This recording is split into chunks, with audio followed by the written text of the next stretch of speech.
everybody. We're back for episode 4 of Movie Mainline. So we are now a finely tuned machine. I just lied as Luis laughed because he knows that's not the truth. I am joined by my betters again, Luis Lacau. Hello, Luis. Luis, you have a big segment this week, right? Yeah, I'm gonna be repping my people. You know, like my peeps in Miami. You know, I gotta represent the Cuban pride over here. So I'm gonna be doing Cuban films this week. Would me, brucepurkey, and ericholmes, how would we fit in within Miami? Who would fit in the best, Luis?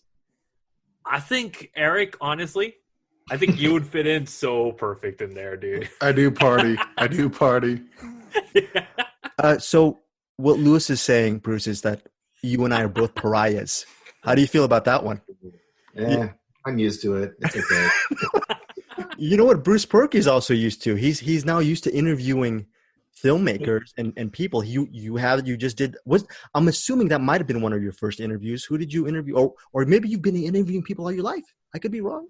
I've interviewed a few like music related people, not very many, but I never interviewed anyone in the film realm. So yeah. Okay. Yeah, this is the first week. Last several days, Bruce Purkey, he saw the new movie The Painter and the Thief, and he interviewed this really interesting artist. We're going to talk a little bit about that and this, and we're also, me and Bruce, we're going to talk about, we both saw The Painter and the Thief, so we're going to have our reactions regarding that film. And you know, I was listening, Bruce, to some of your interview, and you are, again, I said this before we started, you're already a better interviewer than me.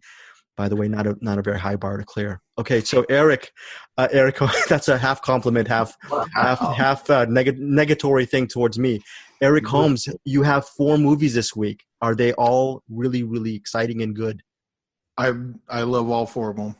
Wow. That little spoiler, folks, that means Eric Holmes actually loves Capone, which I have been getting a little bit of blowback the last week regarding my unabashed love for... I will totally defend Capone.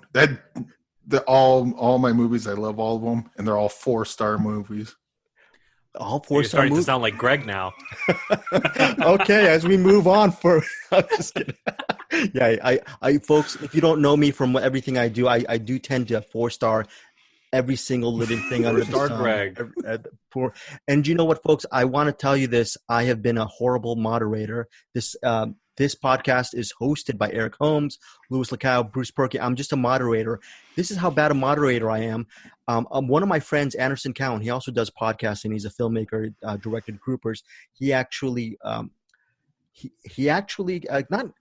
friendly way criticized me, saying, "You know what? You've been really pronouncing Luis's name wrong, and you've known him for several years." I go, "What?"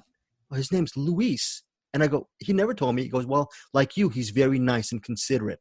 So I would suggest you pronounce him Luis." So I apologize, Luis. Everyone calls him Luis. You know what? It's either way, man. It's either way. Luis. My cousin that's known me his whole life calls me Luis. It flows out of the tongue better than Luis. Okay, both. I disagree. I think both flow out of tongue very well. I just get confused on which road to take. Like in my life, I don't know which road to take. But I do enjoy that movie Thelma and Louise, though. That was a good one. Yeah. Thelma and Louise. Don't. But by the way, spoiler alert: do not go off the cliff. You're going to be fine. They drive off to Florida. They, We don't have cliffs here. Yeah. Right. One of these days we're gonna have to do some kind of remote in Miami. Once Movie Mainline goes up to the next level, we're gonna visit each of our respective locales and do remotes. How's that? Is that a good idea? Yeah, Eric. Yeah. I don't know what that means, but I'm down. Yeah, remotes. We'll do podcasts in each of our locations once this whole COVID thing is over. Oh, that'll be tight. You guys gotta come over and party. I can take you. We ain't gonna record shit because we're gonna party too hard and forget, but it'll be fun. Well, speaking of fun, I have, before we get to our movie picks, I'm gonna do a little bit of a movie rewind, Movie Mainline rewind first. Okay. Does anyone have any rewind picks that they watch each other's movies? Because if there's a no, I'm gonna I have a little bit of a rewind remix. This is Movie Mainline Rewind is when we actually recommend films the previous week, and then one of us four, and hopefully more down the road, you listeners will chime in on movies that are Cue the badass music. Yes, cue the badass music, right? You know, Mainline Rewind, we can whack. Mainline Rewind, we're coming back to review the same movie that we did before. We're coming in your ears and dropping to the floor. That is amazing. Dude, I am mixing that in with Bruce's son's music. That is going in there. I did win the rap battle once, just so you know. You know, so there really isn't a Movie Mainline Rewind this week, but I will do a quasi pick, and it's a mea culpa from last week because I listened back to our show and we were talking about Hardline, with a rock group, a hair metal band that Eric Holmes was so kind when he was doing his deep dive on Brandon Lee's filmography and films. Rapid Fire, they did maybe a couple of tunes, and I listened, and Eric Holmes said they gave us a free CD single, or maybe a free CD of the album. I think a CD single. Oh no, it was a cassette tape. And you said you wore the tape. Yourself, brother. You said you wore the tape out, and then I threw in a knock. I think I made fun of the band. So what happened? That's fine. But what I wanted to say before we get into our movie picks, I was on Spotify this morning walking around, and I decided to listen to Hardline. They are still going strong. They just came out with a live album earlier this year, and I listened to like maybe 10 of their tracks. So that live album, it starts off one track, the singer says 1992, and it just goes right into a rock song. And that's just the way I want, man. It's a throwback. It's throwback, and I'm gonna agree with you, Eric Holmes. I apologize to Hardline fans. Their Facebook is Hardline Rocks, and no sarcasm. I suggest Luis. I'm gonna call you Luis. I just decided Luis and Bruce. Make sure you listen to next week. Then the rewind homework for you guys and everyone who's listening. Take a listen to Hardline, not just then, but now, and tell me what you think of their music. I checked it out when I think it was, I forgot who posted it on the Movie Mainline Facebook group. I was like, oh my God, this is hilarious. And I was listening to that while doing the last podcast. So all I hear is a guy talking about Jesus and Christ, and then hearing this music, it was such an awesome juxtaposition. Speaking of a juxtaposition, I'm horrible transitions. We're going to start off with Eric Holmes for his first couple of picks from last week. What have you been watching? What comes off the top of your head, sir? Well, I will start with the newest one that I saw. My friend Aaron Kessler suggested I watch this. It's from 2019. Directed by Joe Begos, Begos. I don't know if I'm pronouncing that correctly, but the movie is called VFW. It's got George Wendt. It's got what the fuck is his name? Stephen Lang from the Avatar movies. It's got Fred Williamson. It's pretty much a siege movie. A bunch of old army guys from Vietnam, and one was from the Korean War. And they're on this VFW, and it cuts. They're hanging out, and it cuts away to this girl. And she's she steals a package from this drug lord. The drug lord lives in this house, kind of similar to what you would see in The Raid, where a bunch of druggies and destitutes live in one building. Well, she grabs a package with. You find out later it's a bunch of drugs, and then she makes her way to the VFW. And then a bunch of people that are all drugged out because they know that if they capture her, they will get free drugs, and they're all about it. And they're essentially like zombies. They're not zombies; they're just people. But I mean, it's for better or worse, it's a zombie movie, zombie siege movie, and the people in the VFW are wondering what the fuck's going on, and a bunch of violence and fucking shootouts. And it's good stuff. What's the movie Fred Williamson was in? That the big one that he's considered? Is it? You would know him best in Shaft. Was he Shaft? Dusk Till Dawn. Okay, Fred Williamson. And then Boss. We'll just call it Boss. I'm not going to say the second word. Okay. But yeah, Fred Williamson, he's a big blaxploitation actor from back in the day. But yeah, most people would know him as the guy smoking the cigar in Dusk Till Dawn. What was Three the Hard Way? William Sadler's in it. William Sadler. Great, yeah. Tales from the Crypt. Yeah, and all of Frank Darabont's movies. William Sadler, I really want to give this away, but I will not give this away. I will say that William Sadler has the greatest character introduction in any movie you will ever see. Whoa. He literally just pops up out of nowhere, and I was not expecting it. I was like, that's freaking hilarious. I'm intrigued now. It sounds like a movie that would have Rutger Hauer in it if he was still alive. Yeah, it definitely would. Who else is in it? It's the Warriors come out and play. That guy. It's pretty much just loaded with that guy. It's Martin Cove, Kreese from Karate Kid. He's in it. It's pretty much the whole cast is a bunch of that guys. Yeah, that guys. Yeah, and that VFW seen in that movie. What's that? That guy, those guys that you've seen in that movie, kind of a thing. Yeah, it's all of them. Well, 5 of them. But yeah, it's real funny. The character interactions is really well. I want to point out the writers, Mark Brallier and Matthew McArdle were the writers of this movie. As far as I know, this was the first movie they did. I think Matthew McArdle did maybe like a short or something else prior to that. But the dialogue between the characters is really clever, but not like, not too clever. Does that make sense? Yeah. When people are talking kind of writerly. No, they sound like old war buddies that are taking the piss out of each other. And it's funny. The action gets a little too shaky cam for me at the end, but that's really my only critique on the whole thing. It's fun and it's bloody and it's awesome. And if you want to have a good time, watch VFW. David Patrick Kelly is the name from there you go. Warriors. That guy. Yeah. And yes, it also stars Sierra McCormick as this character named Lizard. Her name's Elizabeth, but her nickname's Lizard. That makes sense. This sounds like a really interesting. Wait, was this a rental streaming or? It was on Amazon. You can find it on Amazon, rent it on there. And, I assume if you can rent it on Amazon, you can rent it anywhere. It came out last year, and I didn't know about it till my friend Aaron told me about it. He's like, dude, you got to check this out. You would love this. And he was not wrong. I fucking loved it. I've seen the poster for it popping up a few times. I've been curious about it. So.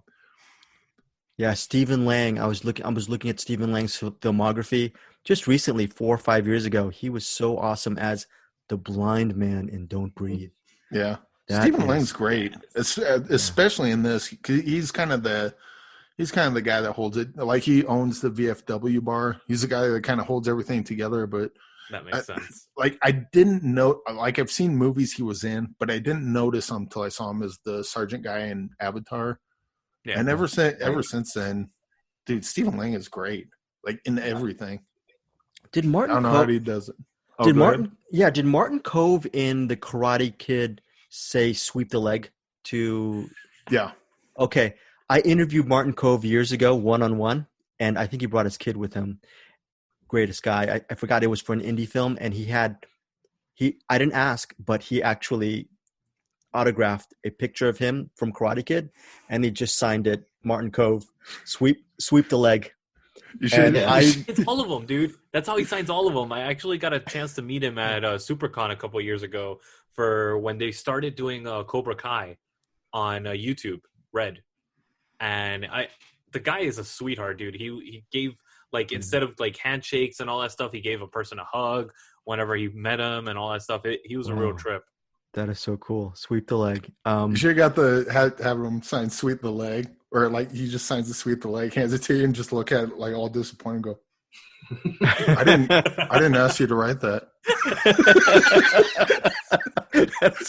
just to be a dick, and then immediately apologize. Say, "I'm sorry." Dude, I think the funniest thing somebody actually wrote on an autograph, because I collect autographs, so I'm always getting weird shit. and mine was John Barrowman from Doctor Who and Arrow and all these others. He wrote, "I like your dick," because I was in a Wow. I was in a Clockwork Orange cosplay, so I had the face mask with the dick on it, and he was like, "I like your dick." Wow, that is very cool. My favorite one was I went to like Comic-Con here, and Judge Reinhold was there, so I had to get I had him sign my Gremlins record, and he wrote, "Come on, we're talking cable." You know, I don't know the joke. Again, I'm sorry, Eric. I've still have not seen Gremlins, and it's just it's probably a big reason why I'm a moderator here, and I'm not a full-fledged member of Movie Mainline. So I'm sorry, Eric. That they laughed at the joke because I'm so left out of this. It's one of the greatest pickup lines in movie history. But go on. Yes, Luis. You have a big segment, so I don't know. Do you want to take over this next segment, or do a little bit of a? We'll do a little bit. That way we could switch back and forth, and then at the end I'll do like a lightning round of the last few. What I'll do is actually go in order of when these movies are basically taking place, I guess you could say. And the first one is called Buena Vista Social Club, Adios, which is streaming on Amazon Prime. And if you're into like Afro-Cuban, or it's kind of like fusion jazz mixed in with Afro-Cuban voice. And it's basically that raspy black voice. That's the singer. And it is a glorious band from the 1940s. It's a throwback band to the 1940s and 50s. And basically Afro-Cuban music was the most prominent music of that time in Cuba. That's where all the clubs were. They were all Afro-Cuban bands. It's basically, imagine if you mix salsa with jazz, with like dark jazz, and then with that raspy singing. And it does like an interesting mixture, and this is right up there. This documentary follows this one band that was one of the most prominent Cuban bands known. And like, I remember getting raised by it, like listening to the music and all that stuff on tapes and all that my dad had. And like, he had pictures with the band from Cuba and all that stuff. And it was just very interesting seeing the documentary with actual footage of the band. Oh, wow. Which was really cool. And they start going into like scenery and everything like that of Cuba, which is very fascinating. Anybody that's interested in learning the history of Cuba, this is going to be a good episode for you, because we'll go into a little bit of that too. But yeah, that's a really good one if you're into Afro-Cuban music or any type of jazz music. So Buena Vista Social Club. Yeah. Now, is that a sequel though? Is that, you said Adios? Yes. So was Buena Vista Social Club was the first one, right? Or is that, am I imagining that? Buena Vista Social Club was the name of the band, and then the documentary just adds Adios at the end. Okay. Yeah. So I know I've heard about Buena Vista Social Club like forever. So yeah, they've been around for a long time. That is weird. Yeah. How old is it? How old? That one is the documentary is, I think. Oh, I didn't write it on there. I think it was early 2000s. The early documentary 2000s. came Okay, out. cool. Yeah, I remember Wim Wenders. He wrote and directed. Was that the one with Compay Segundo and Ibrahim Ferrer? And yeah, I used to love that music. When that documentary was released, I put their CD on spin all the time. And it's just really good music. It's chill music. It's very much like, if you're into alternative jazz, it's something that you could just chill to, put it on in the background, drive around, especially if you live in like a tropical area. That music just, it hits that perfect spot for that. And you get to see all the sceneries, and documentaries actually goes into like the story of these people, how they came together, how they actually came to be. And it's very interesting. And they play most of the music, which is awesome. The music is just life affirming, and you know what's great about that music. Not like I'm an expert, but when I was really into that music, you never get tired of it. You just never really get tired of that music. It's beautiful. It's beautiful music, and I'm gonna name drop. Every single episode I do the name dropping thing. I did interview Wim Wenders several years ago. Wow. He did this film called Salt of the Earth. So he wrote and directed Buena Vista Social Club, at least that documentary. And one of the nicest people I've ever. I thought he was going to be a complete jerk because he's the man, but he's just a sweet, nice, just insightful filmmaker. Yeah. So, that's cool. That is number one from your Cuban segment. One. Okay, Yep. number one. Bruce, what do you got? What are you going to lead with? I think I'm going to lead with The Death of Dick Long. So, I don't know how many people here have seen The Death of Dick Long. A24 release from the fall, but it just got a very limited release. I think just kind of an art house release.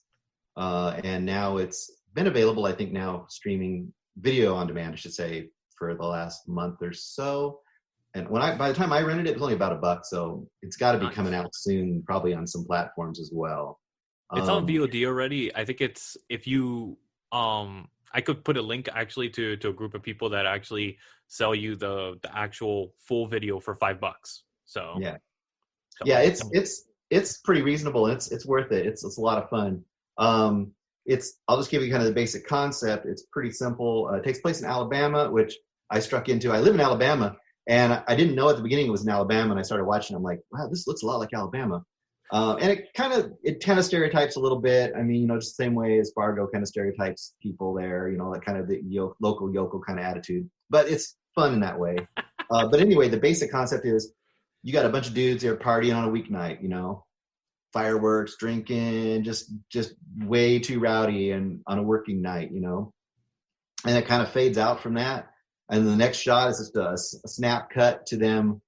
The two guys are driving like crazy. Their friend is bleeding in the back, apparently dying, and they dump him off in front of an emergency room entrance and speed away.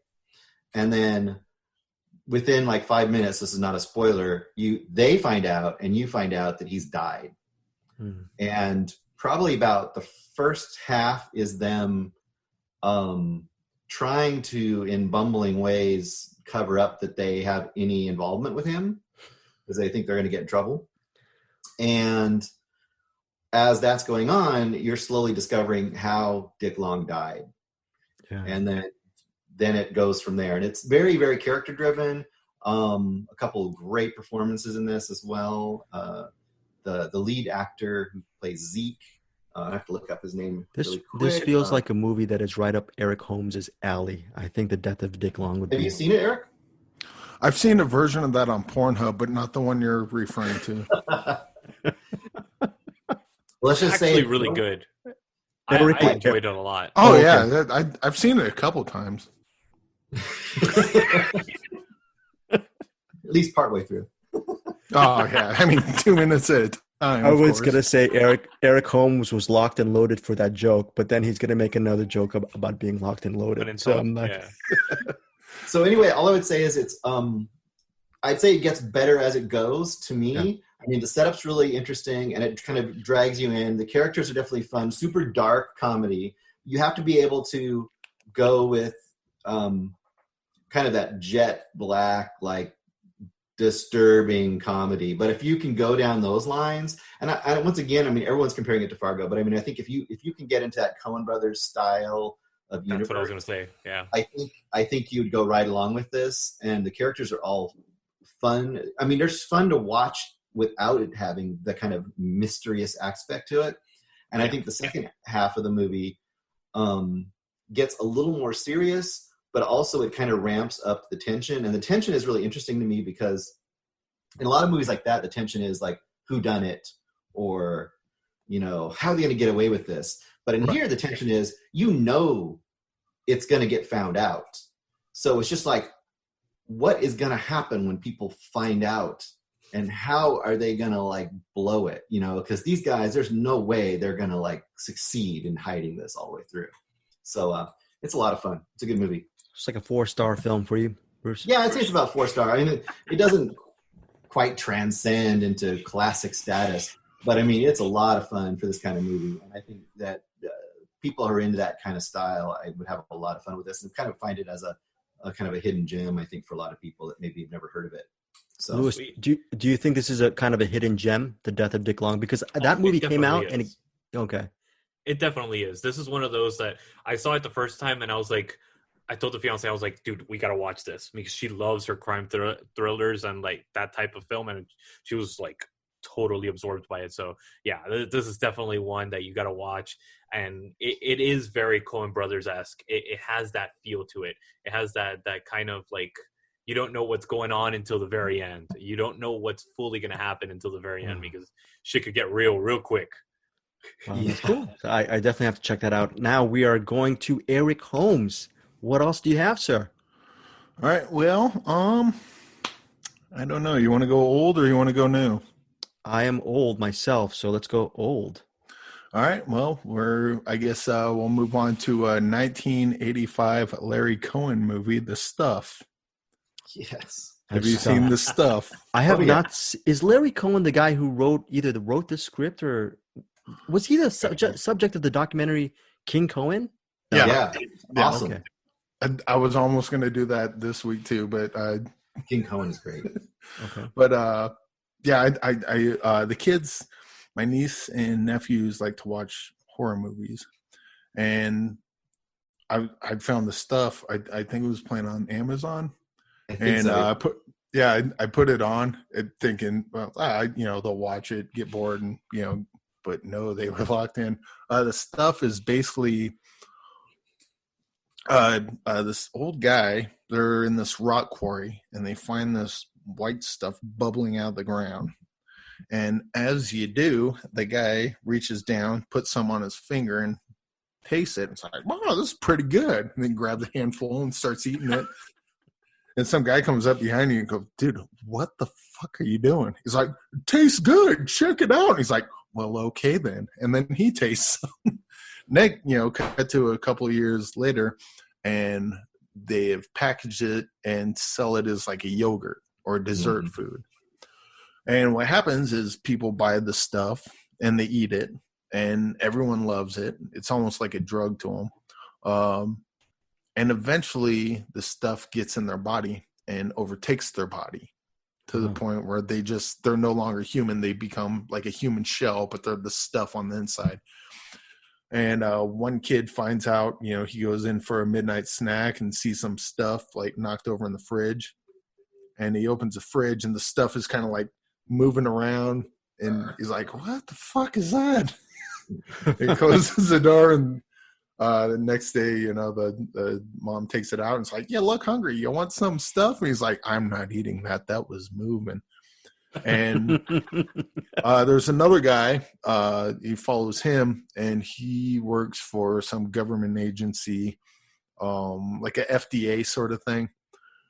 And he's got an idea that this stuff that they're selling, he wants to find out what it is. And, it's like, oh, it's our secret formula, like Coca-Cola, but he ain't buying it.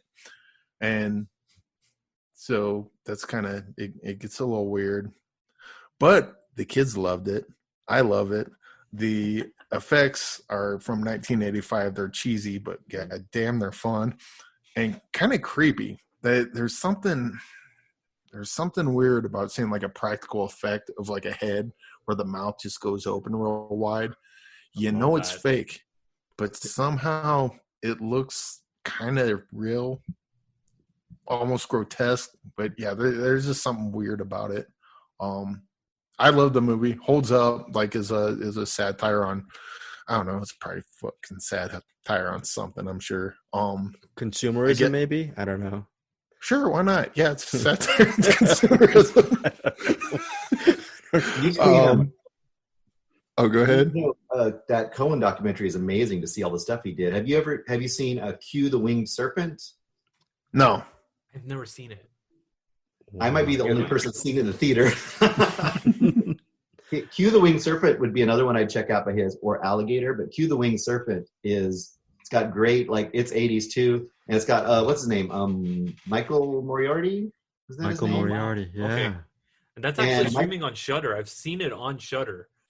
Q the Winged Serpent is cheesy greatness. And if you watch King Cohen, which maybe you have, Eric, I don't know if you watched King Cohen. They talk about how go he ahead. did a lot of guerrilla filmmaking. And when he was doing Q the winged serpent, at one point, there's supposed to be, it's kind of King Kongish at one point, where the winged serpent is on a skyscraper and they're supposed to be shooting like machine guns at it. And I think at the time, he just got like fake machine guns and was shooting them around New York. And the cops were getting called and all kinds of, it's just, he did some really crazy shit. And he started out with like blaxploitation movies. And he was doing crazy shit then too, where you just have people like, we need to have somebody like riding on a car while it's speeding away. And he would just have somebody riding on a car while it's speeding away, like the star. So it's quite entertaining to see this guy. He's kind of an unsung underground hero. He's really, really interesting. I actually got to watch Q the Winged Serpent, because now that you're describing it, it sounds familiar. But yeah. It's cheesy, but it's great. And the character of that Michael Moriarty plays is really a really great New York character, way too good for a movie like that. And his character elevates that movie entertainment status by like 50%. So yeah. Is that going to count as a mainline rewind if I do that one next week? Yeah, seriously. Sure. Of course, of course. The documentary is actually streaming on Shudder as well. So both of the movies, both the actual movie itself and the documentaries on there. Cool. Luis, why don't we get another Cuban pick from you? Cuban cinema.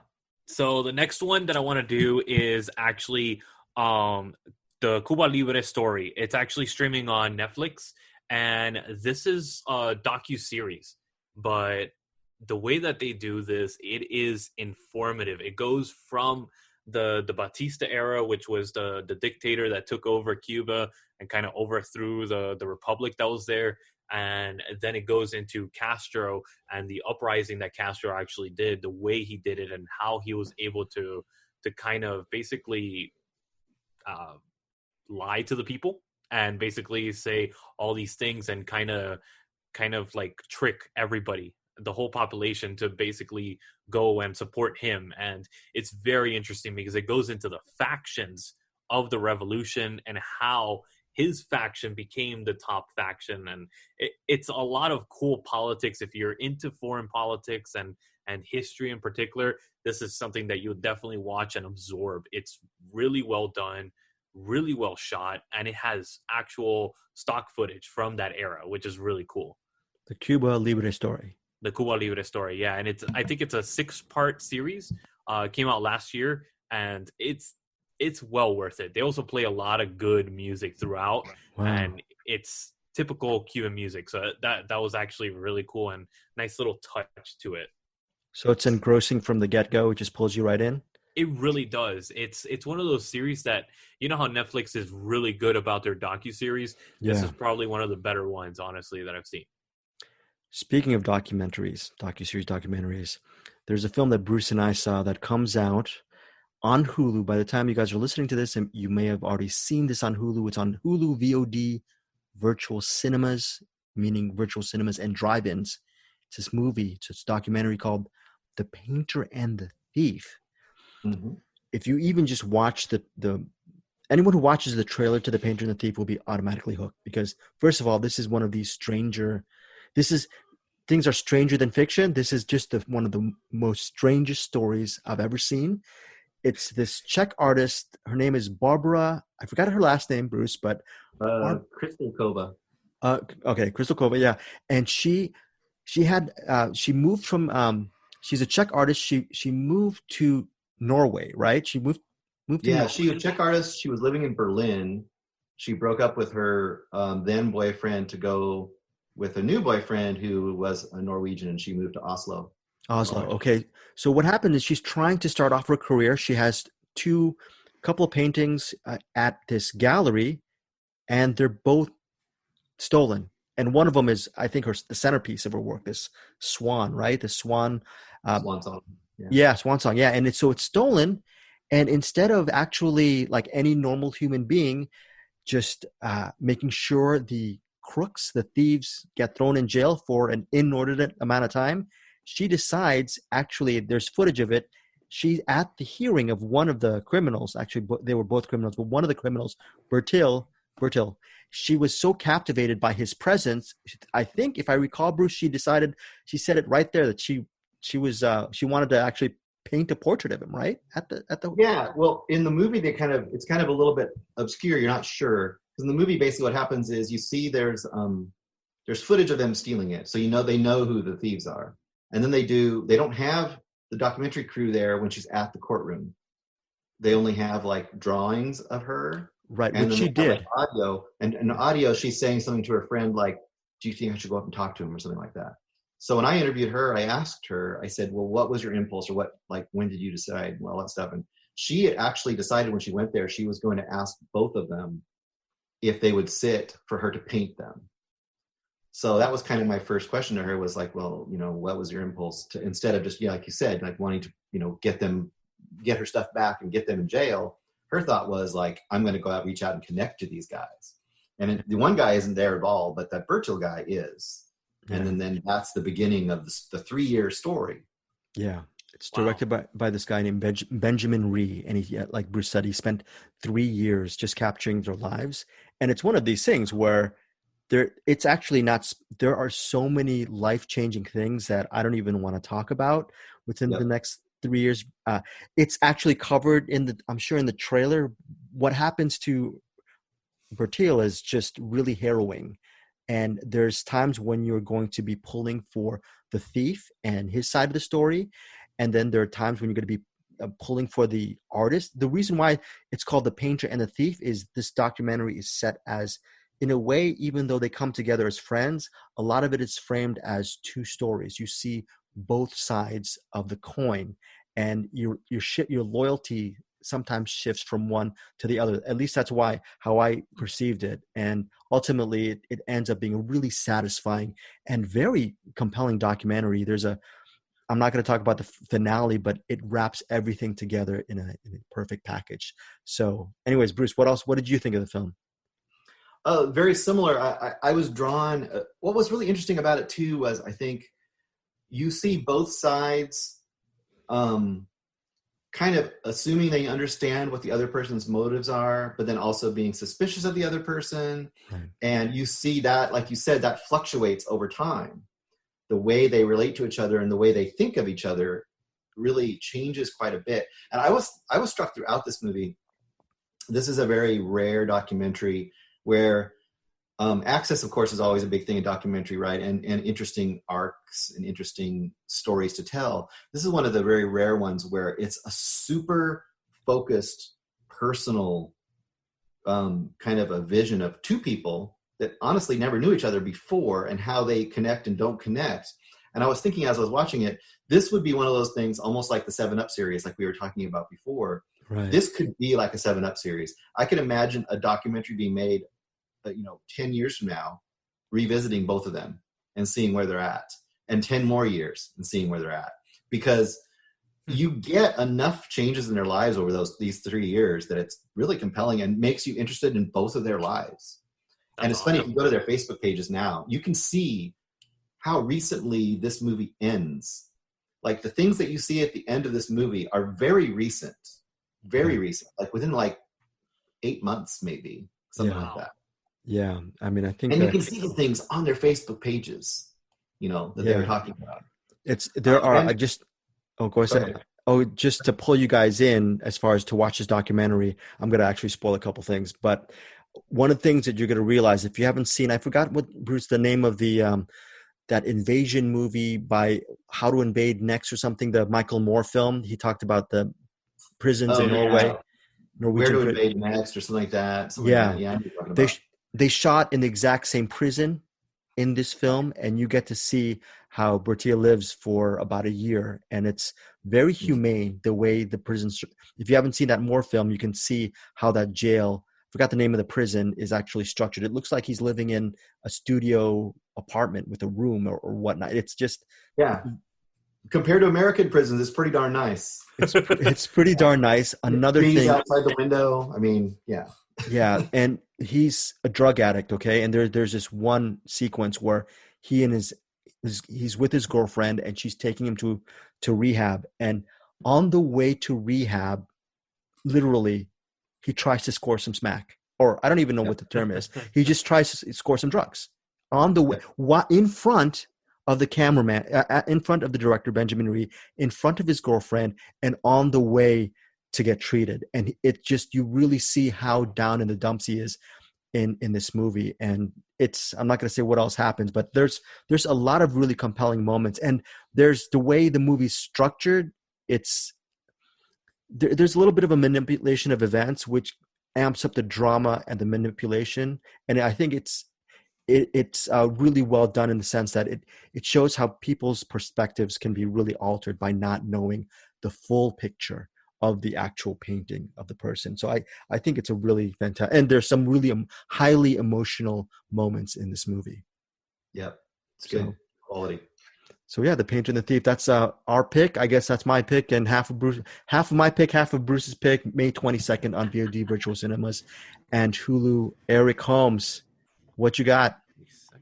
I saw a new movie out this week. It's a 2020 movie directed by Josh Trank. It's about a gangster, a little gangster known as Al Capone.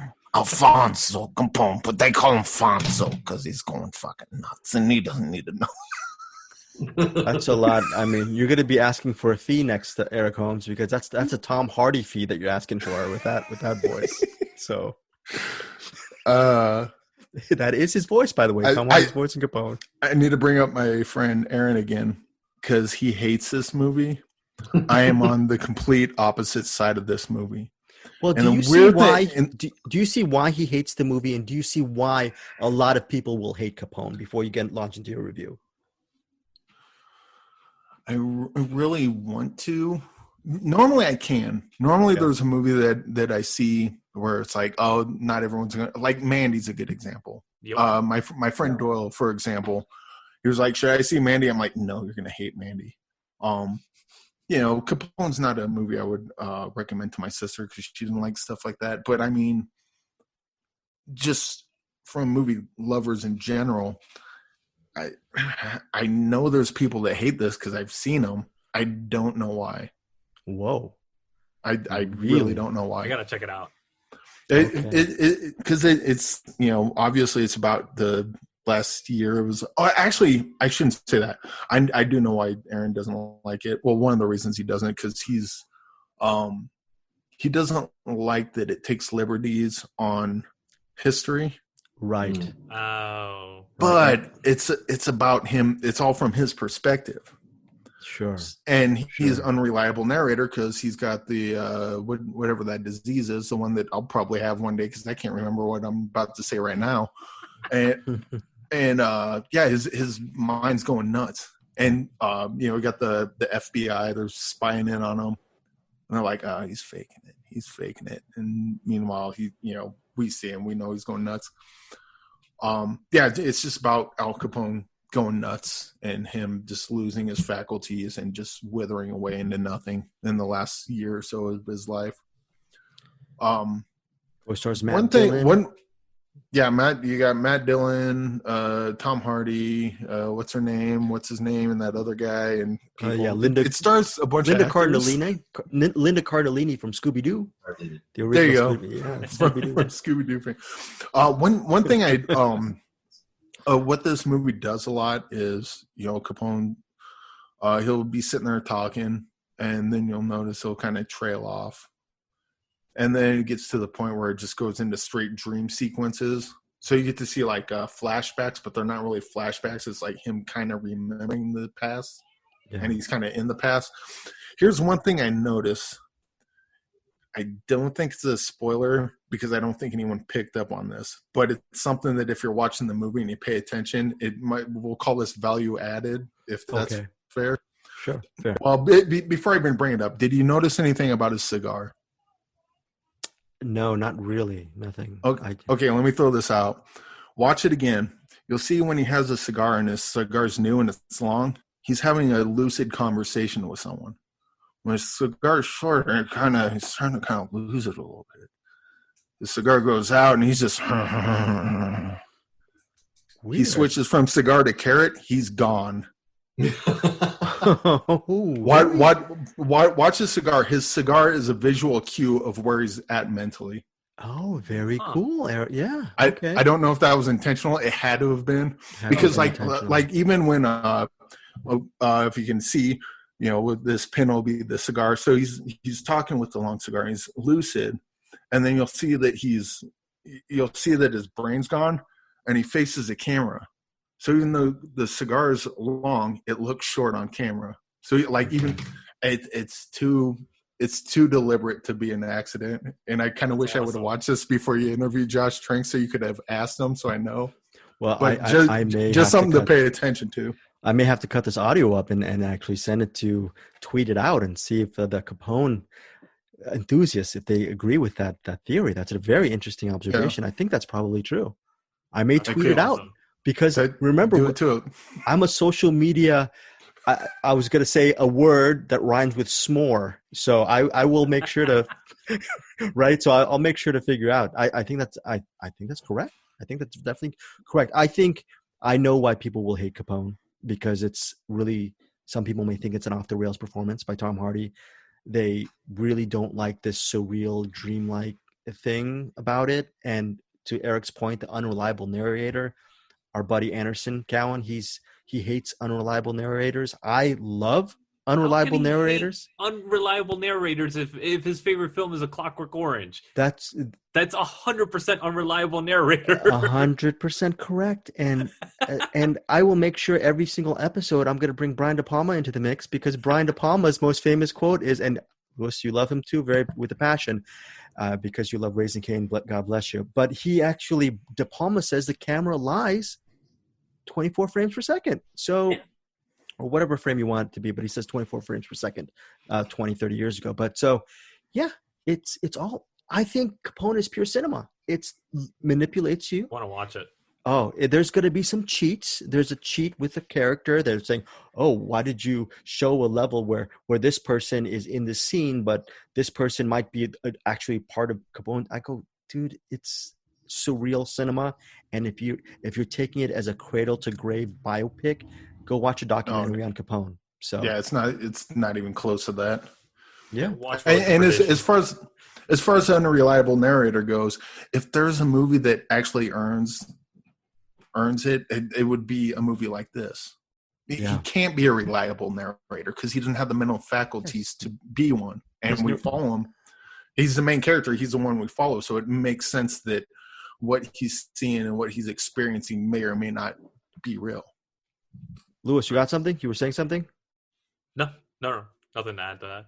Well, you're saying something now because you're gonna do the Cuban cinema. You're gonna wrap up on Cuban cinema. You're gonna give us a couple more picks. Yes, but this is actually, I got a couple more after this, but the next one that I want to do is actually The Lost City.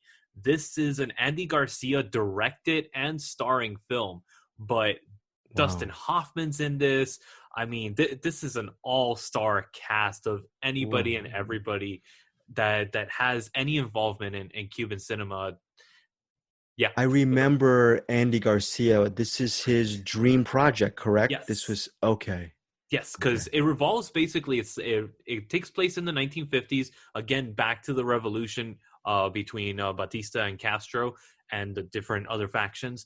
And this is about a nightclub owner in Cuba that is basically stuck in the middle of this revolution, and he's stuck trying to figure out what he's going to do because he's not political, which is a very rare thing in Cubans because we're all political and we're all one of those people that we scream at the top of our lungs about anything political, and we have extremely high opinions about things. And it's very rare that you find a Cuban that doesn't have an opinion about politics, and he's one of them. But it is just, this is probably one of the most beautifully shot films, and they were actually able to film some of it in Cuba, which was very interesting. And that just adds a whole layer to it because they don't just go to Havana and stuff like that. They actually go to Santiago. They go to La Oriente, which is like the real like out there boonies of Cuba, and it's beautiful, dude. Like there's so many moments. I remember my family and we went to watch this in theaters because it was that like much of a thing, and it was cool because we actually watched it in what they called an original cinema. And it was one of these like really small theaters that only had like one or two screens. and they used to play like retrospectives on Cuban films. Wow. And the theater is decked out to look like this Art Deco 1940s 50, like that Copacabana style interior and stuff like that, and it is gorgeous. Seeing that on the walls and then seeing this film actually projected on film, it is something to behold, and it's one of those experiences that you love to have because you heard all those stories throughout the years about things like this, that this nightclub owner was actually stolen. His property was stolen from him, and he was completely taken out of business because he had business with the Americans. And because of that, he was ostracized from all his friends, his family. Like, he was blacklisted by the revolutionaries because of this. And it's just really fascinating. I connected with a lot of people in my family because a lot of them were blacklisted. I can't visit Cuba because my last name is actually blacklisted. My grandfather was the head land surveyor for Santiago. And during the revolution, he basically said, "Fuck you guys," and burned the whole building down so they couldn't get the plans to any of the stuff that was going on in the city. Wow. Yeah, he was held political prisoner for a couple of years, and he finally escaped. And yeah, we ended up in the United States after a while. But so yeah, for the culture, this is a very big film. The Lost City is a huge film. it's a huge thing. A lot of people, they gave it a lot of shit because of some inaccuracies in the film, but it's like you were saying with Capone, it's that unreliable narrator. It's shot in the point of view of this nightclub owner. So it's what he saw and how he perceived things and stuff like that. And I thought it was a beautiful film. Andy Garcia does a phenomenal job on this, and you could see the passion and the love in this. And it's just one of those that really, it's one of those really beautiful films. This one's actually streaming on Hoopla and Tubi currently. Oh, very cool. The Lost City. Written maybe. I wonder if it's written. It's directed and starring Andy Garcia with a pretty intense, pretty good cast, right? So yeah, it has a bunch of people. It has what's his name from Scarface. He changed his name, so I can't remember what his name was. I was thinking, who else is in this? Bill Murray's in it actually too. Oh, Bill Murray. Okay. Yeah. Sometimes I wonder if Andy Garcia. Oh, I'm sorry, Bruce. Was it the younger guy from Scarface, or who was it in Scarface? No, it's the younger guy from Scarface. Stephen Bauer. Oh, Stephen Bauer. Yeah. Stephen Bauer. Stephen Bauer, which he went by a different name back then. Esteban Echeverria. That was his original name. So that's why I was like, I can't remember his actual stage name now. Okay, The Lost City. Okay. I always thought that Andy Garcia, even though he's had so much success as an actor, I still think he's one of the more underrated actors around because he really is. And I want to go into a couple films that aren't, and this is quick lightning round. Yeah, definitely. Oscar Nunez, another Cuban actor, he is actually starring in The Proposal, which is streaming on IndieFlix. Fun, just chick flick, basically rom-com. It's really fun, and it also has what's her name from Golden Girls? Rue McClanahan, Betty White, the only one that's alive. Rue McClanahan, Betty White, Betty White. Okay, Betty White. Okay. Betty White doing an Indian dance, which is hilarious, by the way. Eva Mendes as well. Holy Motors, for anybody out there, you gotta watch this. It's a must. Okay, and it's streaming free on Vudu and Pluto TV. Holy Motors is a trip, you guys. Don't sleep on Holy Motors. It is a fantastic movie. It's so good. It's and insane. Then the last lightning one I want to do is Jay and Silent Bob reboot, start with Rosario Dawson. That's another Cuban actress. Amazon Prime. It's streaming. It's a fun, stupid stoner comedy. It's enjoyable if you like that stuff. If you like Kevin Smith, you're gonna enjoy. Exactly. Yeah, and it's part of the View Askew universe. I think it's really high up there. It's fan fiction, wish fulfillment, fan fiction. Yeah, it's wish fulfillment stuff. And I bought it hook, line, and sinker, so I was fine with it. It's another Legion M, actually. That's another Legion M production, like Mandy. Mm-hmm. Yeah. I like the Jay and Silent Bob reboot. it was fun, but he did Red State and Tusk, and I was like, oh, I'm loving this Kevin Smith. And then he just kind of like Yoga Hosers wasn't great, but then he goes back to Jane Silent Bob reboot, and I guess he's doing like Clerks 4 and Mallrats 17. It's like, dude, go back to your fucking weird shit. Just keep weird, yeah. I want to see Moose Jaws so bad, and he keeps not doing it. It's like Jaws, but with the moose. That's what it's like Jaws.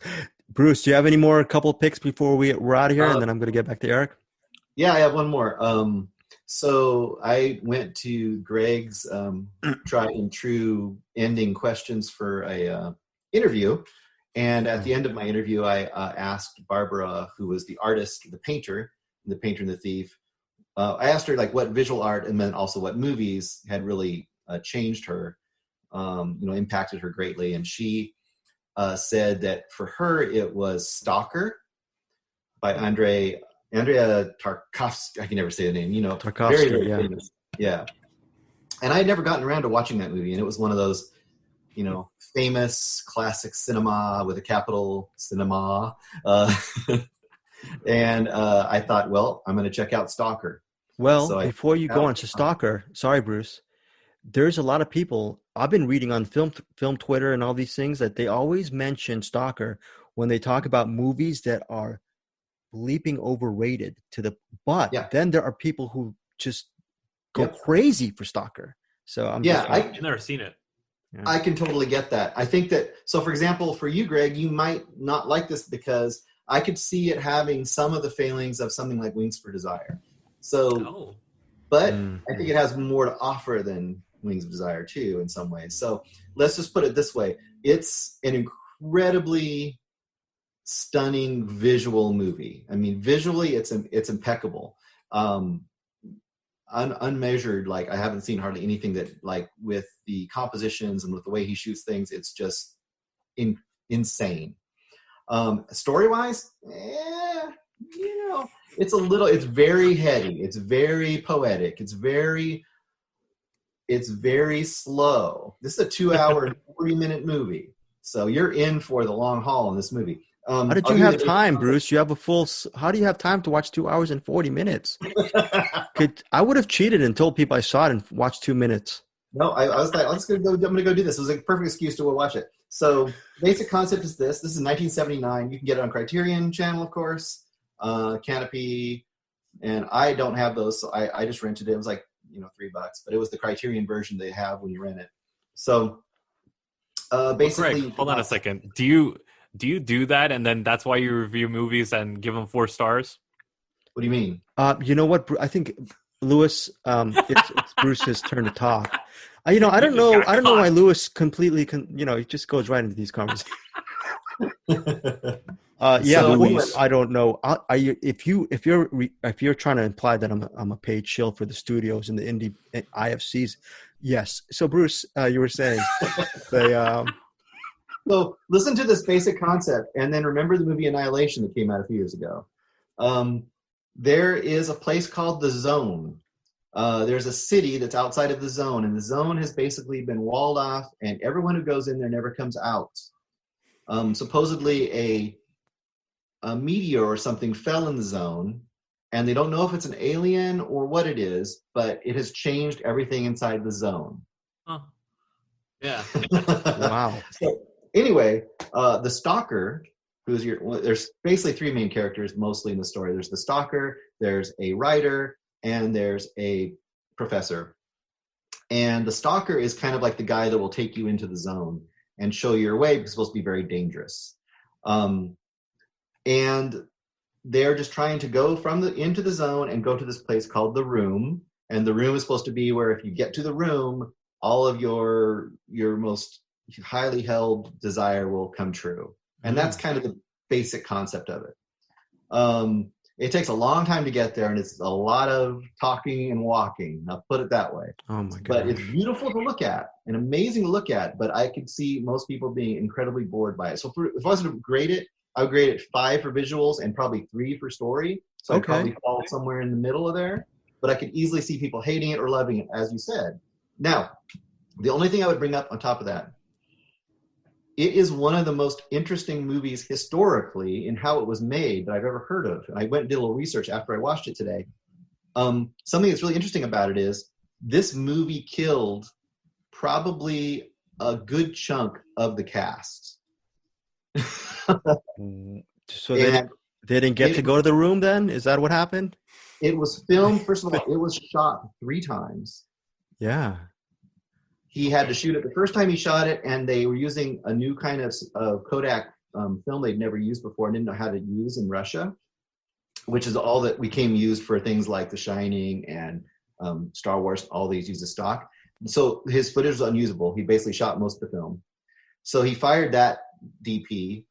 He got another guy who he kind of hated. He shot it again, most of the film, and he didn't like the results of that one. So he got rid of that guy. And then a year later, he goes back and he shot it again and finally got the results that he wanted. Wow. In the meantime, they were shooting this all around like old, dilapidated like factories right next to like nuclear power plants.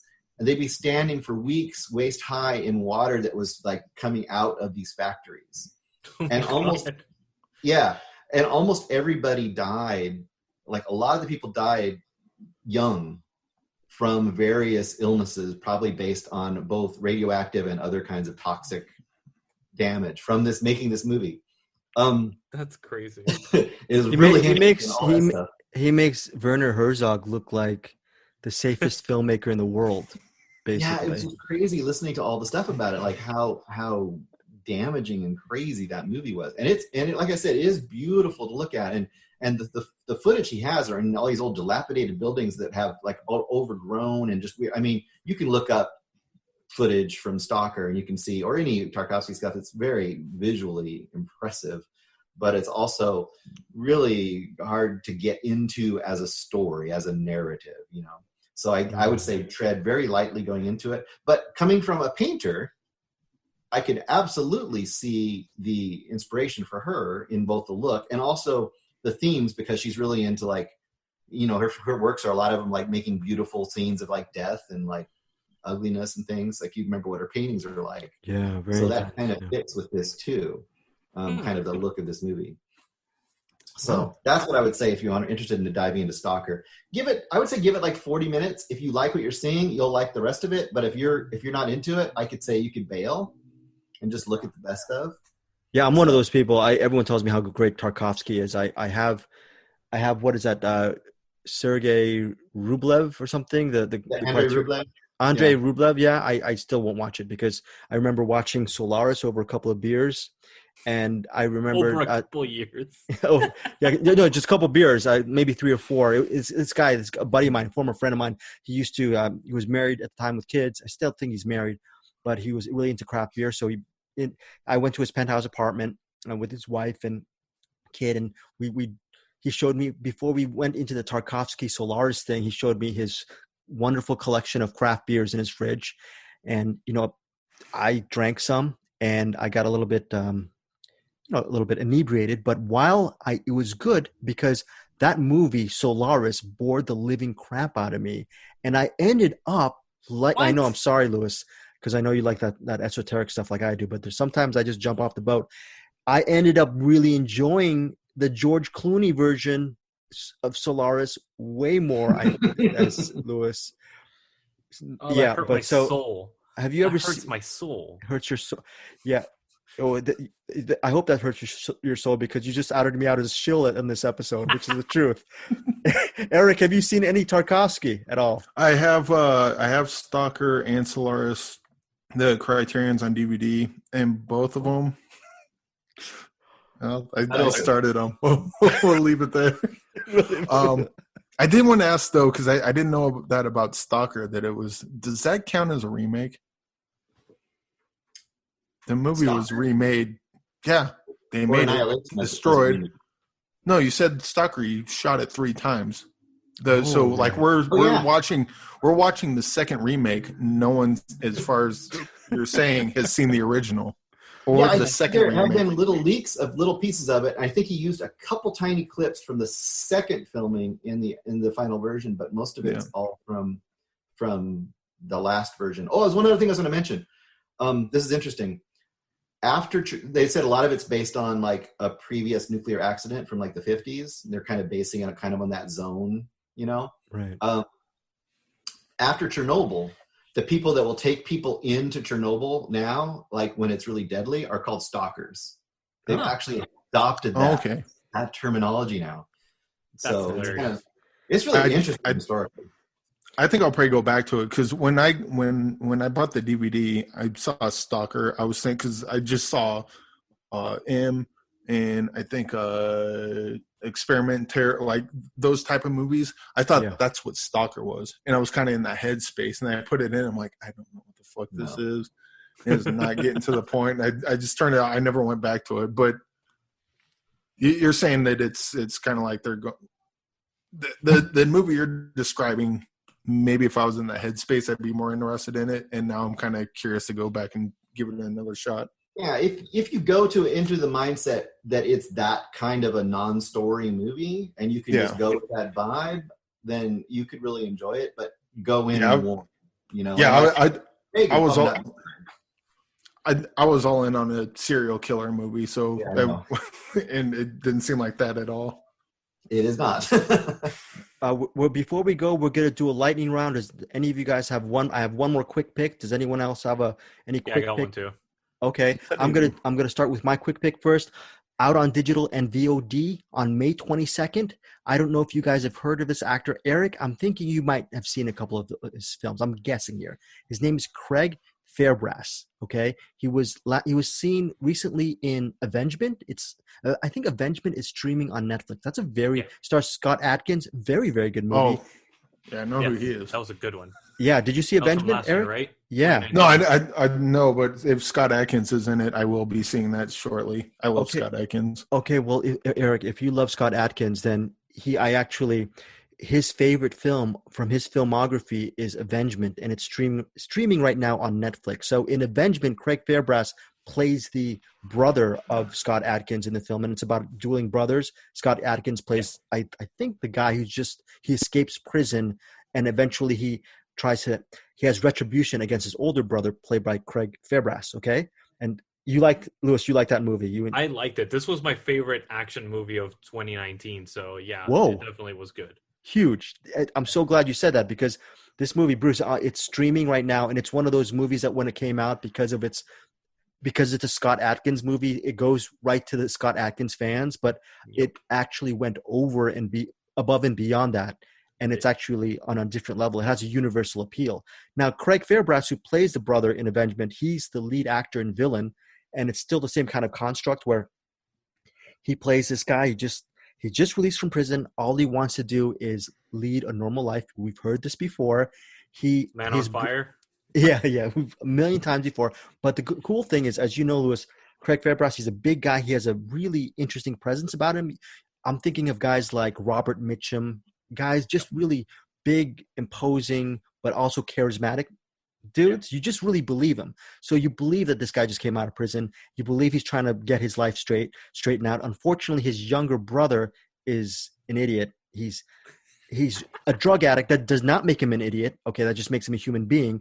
But on top of being a drug addict, the bar that they own together, it's in debt. He's siphoning off all the money just for his drug habit, and he's in debt to the wrong people. So when Craig Fairbrass's character gets out of jail, he has a stack of money hidden away.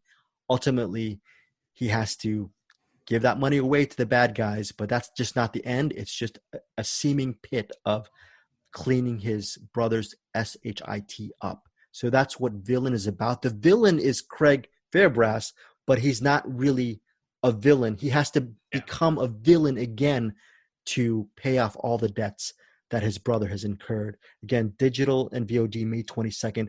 Fairbrass is very, very good in this movie. There are action moments. Fairbrass's body of work, I mean, early on he has Cliffhanger as one of his credits with Sly Stallone.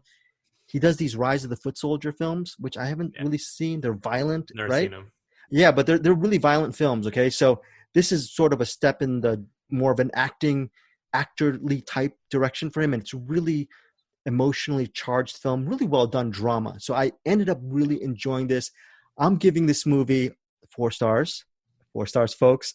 And I honestly, My 4 stars mean nothing. They do, but honestly, I enjoyed personally on a personal level. I really enjoyed Villain. 4 stars, digital VOD. Craig Fairbrass also said that I asked him one of the best question ever he's been asked in his life.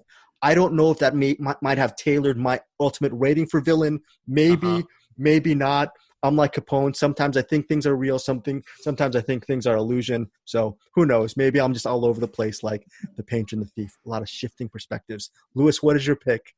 The last one that I want to go over is another music doc, and it's actually more like a musical performance.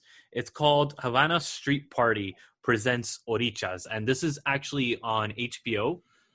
This is actually a full concert, and the band is actually called Orishas, which is basically, for anybody that doesn't know, Santeria is basically the major religion of Cuba and Brazil and many other places. But it's basically grabbing the Catholic God, what do you call it? The Catholic, what are they called? Saints. And putting them into perspective as gods. So basically the Afro-Cubans, they weren't able to practice their own religion. So what they did is they intermingled the Catholic religion with the Afro religion by superplacing the what do you call it, the Catholic saints with their gods. So that's why you see like the what do you call it, Virgin Mary is constantly held up as like basically a god when she's not really a god. It represents the highest god in Afro-Cuban beliefs in Santeria. And Orishas is the name of the original name of gods in what do you call it, Santeria or Palo. And it's actually very fascinating religion. But this band, it's cool because they mix in that Afro-Cuban music that we were talking about at the beginning, and they mix in modern music, the drum and bass in the background, the DJ in the background, that mixture with a rap music in the front. As like they're talking, they actually rap. So it mixes in all these different aspects of Cuba, modern and what do you call it, classic. And it's really cool. I actually added a bunch of songs from them as soon as I saw this stock a couple years ago, and I was like, yes, this is really good. And it's an enjoyable, quick watch. What's the name of the film again? It is Havana Street Party Presents Orishas. Presents Orishas. Okay, very cool.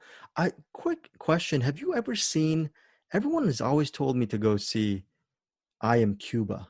Have you guys ever seen I Am Cuba? No, never seen that. Yeah, that's a movie that I've been meaning to, a lot of the cinephiles who are smarter than me, that I think they call it Yo Soy Cuba, but I Am Cuba, supposedly it's a really remarkable film. It says 4 vignettes about the lives of the Cuban people set during the pre-revolutionary era. So I Am Cuba, just Louis, maybe that's something that we can one of us will check out. I think I might check that out, as well as your picks. Louis, Bruce, Eric, leaving me hanging? Anything? You're good? All I've got is just a quick, it's still good. I watched it again recently. My teenage son and I sat down and we took in Return of the Living Dead this week. And it's still an awesome movie. I still contend it's the most fun and interesting zombie movie ever made. But that's just me, I guess. And we watched that and it was still so much fun. Cool. Eric Holmes, anything you want to say before we're out of here? Yeah, I got one last one. Is a 1983 movie by Mel Damsky. Sorry, it's called Yellowbeard. It's anyone see Yellowbeard? No, I've seen it in the theater. In the theater, you are a lucky man. It's got the Monty Python crew. It's got Cheech and Chong. It's got the Mel Brooks crew. It's got everyone from that time. I could explain the story, but it's a pure comedy. How do you explain? I don't know, the meaning of life. You can. It's just a bunch of it's barely a story just to hang a bunch of jokes on, and the jokes are hilarious. Maybe not for this time because Yellowbeard's about a pirate, and there are a bunch of rape jokes in it and a bunch of very crass jokes. Oh yeah. So I think it's hilarious, but I could see where someone today would watch it and maybe not be, if you're one of those, if you're in that headspace where you don't like really, really dark and obscene humor, Yellowbeard will not be up your alley. But I look here out. Yeah, I look here on the IMDb. They say plot keywords: musket, pirate, treasure, piracy, breasts. Well, just to give you an idea, one of the jokes is, wow, what the fuck's her name? Madeline Kahn. Oh, she yeah, plays love her. she plays Yellowbeard's ex, and she goes to meet Yellowbeard in prison. She's like, "Remember when we was having a little cuddle?" And he responds, "I was raping you, if that's what you mean." It's like, maybe half cuddle, half rape. That, I mean, wow. if that's the joke. space we're in. If you're watching Yellowbeard, You're either gonna love it or you're gonna hate it. It depends Exactly. on your. I think I'm one of those people who's gonna love it. this is an example. Unlike Capone, if you hate Yellowbeard, I get it. I do. Okay. I still think it's hilarious. All right, guys. That's another episode. Luis, you want to say something about your whole podcast universe before we're out of here? Sure. Just check us out on manbitesfilm.com. You can see everything on there. Bruce Purkey, he does a several times a week on his YouTube channel, Rustomire, Rustomire. You do some really astute video reviews, right, Bruce?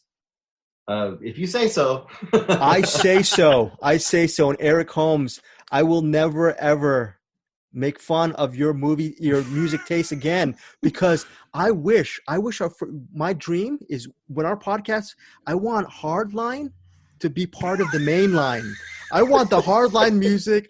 I want a hard out. No, sorry, no disrespect to your son, Bruce. We're gonna have his music too, but we're talking about Hardline music to out everything. There's a song they do called "Life's a Bitch." I'm actually walking in my neighborhood of Calabasas, and I strained my calf.